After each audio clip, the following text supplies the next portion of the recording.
சண்முக சுந்தரம் என் பேர். விலைவாசி கூடுறதுனால எங்களால் இன்னும் டீ விலையை உயர்த்தவே முடியல.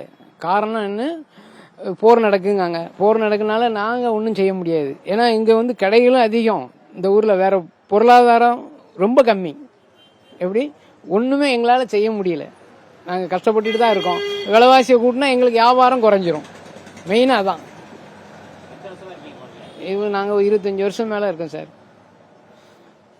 கஷ்டப்பட்டுட்டு தான் இருக்கோம். ஏன்னா விலைவாசி கூட்டி தான் ஆகணும். ஆனால் கூட்டினா சிலிண்டர் விலை பயங்கரமாக கூட்டிகிட்டு இருக்கு. அப்படிங்கும்போது நாங்கள் ஆட்கள் வராது, கஸ்டமர் வர மாட்டாங்க எங்களுக்கு. இப்போ அதான் எங்களுக்கு பிரச்சனையே அதான். ஏன்னா பொதுவாகவே விலைவாசி எல்லாமே கூட இருக்கு. அதுலயும் சிலிண்டர் விலை கூடிச்சிங்கும் போது அத்தியாவசிய பொருள் உணவு பண்டங்கள்ல இருந்து எல்லாமே விலை கூட ஆரம்பிக்கும். இதனால பொதுவாகவே பாமர ஜனங்கள் பாதிக்கப்படுவாங்க. ஏற்கனவே ரொம்ப சங்கடப்பட்டுக்கிட்டு தான் இருக்காங்க.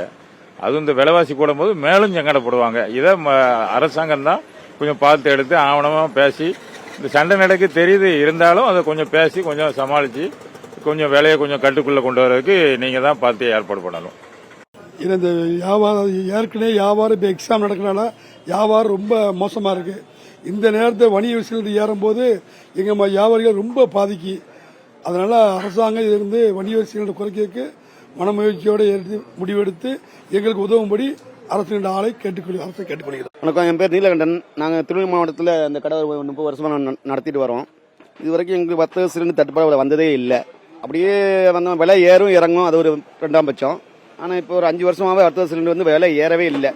அதுக்கு மத்திய அரசுக்கும் மாநில அரசுக்கும் நன்றி தெரிவிச்சுக்கிறோம். ஆனால் இப்போ பார்த்தீங்கன்னா ஒரு 1 வீக்காகவே சிலிண்டர் சரியாக தர்றது இல்லை. கேட்டால் ரொம்ப டிமாண்டாக இருக்குது. நான் தூத்துக்குடி எடுக்கும், மதுரை எடுக்கும், ரொம்ப டிமாண்டும். விலையும் ஏற்றிட்டாங்க. இப்போ கிட்டத்தட்ட 500 ரூபா சிலிண்டருக்கு மேலே ஏறிட்டு. அப்படி இருந்தும் இங்கே ஒரு 10 பேர் வேலை பார்க்குறாங்க. இந்த சிலிண்டர் தட்டுப்பாடு 10 பேர்னா 10 பேர் குடும்பத்துக்கு 50 பேர் ஆச்சு. அவங்களுடைய வாழ்வாதாரம் பாதிக்கப்படுது. இதுக்கு மாநில அரசு தக்க நடவடிக்கை எடுக்கும்படி கேட்டுக்கிறேன். இப்போ பார்த்தா இன்னைக்கு காலையில் பேப்பர்ல நியூஸ்லாம் பார்த்தீங்கன்னா சென்னை மாவட்டத்திலலாம் கடைகள்லாம் மூடுதா பேப்பரில் போட்டிருக்காங்க. சென்னை மாவட்டம் அப்படி தொட்டு தென் மாவட்டம் அந்த மாதிரி பாதிப்பு வந்துச்சுன்னா எங்களுடைய வாழ்வாதாரம் ரொம்ப பாதிக்கும். அதுக்கு முன்னாடி தமிழக அரசு நடவடிக்கை எடுக்க நாங்கள் கேட்டுக்கிறோம். நான் ஒரு கடையை சொல்றேன், இந்த மாதிரி மாவட்டத்தில் எத்தனை கடைகள் இருக்கு, எத்தனை பேர் வேலை பார்க்குறாங்க, அவங்களுடைய வாழ்வாதாரத்தை தமிழக அரசு மனதில் வச்சு நடவடிக்கை எடுக்க கேட்டுக்கொள்கிறேன். நாங்கள் 25 வருஷமா கடை வச்சிருக்கோம். இதுவரை வந்து இந்த சிலிண்டர் தட்டுப்பாடுங்கிறது எங்களுக்கு வந்தது கிடையாது. ஆனால் இப்போ தட்டுப்பாடு வர நிலைமையில தென் தமிழகத்தில் இருக்குது. அதனால் நீங்கள் இந்த தமிழ்நாடு அரசு தான் இந்த கேஸ் சிலிண்டர் தட்டுப்பாடு வராத அளவுக்கு பாதுகாக்கணும். ஏன்னா அப்போ தான் எங்களோட சிறு வேலை பார்க்குறவங்களுக்கெல்லாம் எங்களுக்கு பிரயோஜனமாக இருக்கும். இல்லைன்னா எங்கள் நிலைமை ரொம்ப மோசமாக இருக்கும்.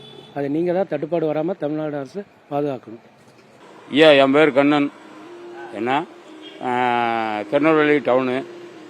அதாவது சிலிண்டர் தட்டுப்பாடு ரொம்ப அதிகமாக இருக்கு ஐயா. எங்கள் வீட்டில் சமையல் பொங்கி 10 நாள் ஆகுது. என்ன மண்ணெண்ணெய் கூட கிடைக்க மாட்டேங்குது. அதுவும் போக விறகு அடுப்பை வச்சு தான் பொங்கிட்டு இருக்கோம். என்ன அவ்வளோ கஷ்டமாக இருக்கு ஐயா. யார்கிட்ட சொல்ல முடியும் இதை? மத்திய அரசிட்ட தான் கேட்கணும். மாநிலத்திலிருந்து தலைவர் வந்து எவ்வளவோ சொல்லிட்டு இருக்கார். ஆனால் அதை கேட்க மாட்டேங்காங்க. அவங்க அந்த தமிழ்நாட்டுக்குங்கிற இதே அவங்க கிட்ட கிடையாது. மொத்தத்தில்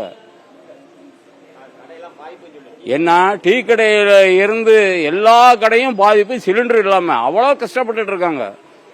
என்ன வியாபாரம்லாம் ரொம்ப பாதிச்சு போயிருக்குயா. எவ்வளவோ அவங்க போராட்டம் பண்ணி எல்லாம் பார்க்கத்தான் செய்தாங்க. ஆனா மத்திய அரசு கொடுக்கணும் ஐயா, மோடி அரசு கொடுக்கணும் ஐயா, கொடுக்க மாட்டேங்காங்க. தமிழ்நாட்டுக்குன்னா எதுவுமே செய்ய மாட்டேங்காங்க. கிட்டத்தட்ட ஒரு 30 வருஷமா இந்த டீ கடை அடைச்சிட்டு இருக்கேன்.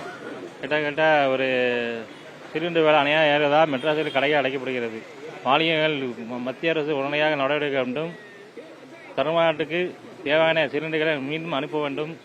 மீண்டும் தொழிலாளர்கள் பாதிக்கப்படுவார்கள். டீக்கால் தொழிலாளர்கள் ரொம்ப கஷ்டத்தில் வாழ்கிறார்கள். மறுபடியும் நீங்கள் எடுத்து செய்ய வேண்டும்.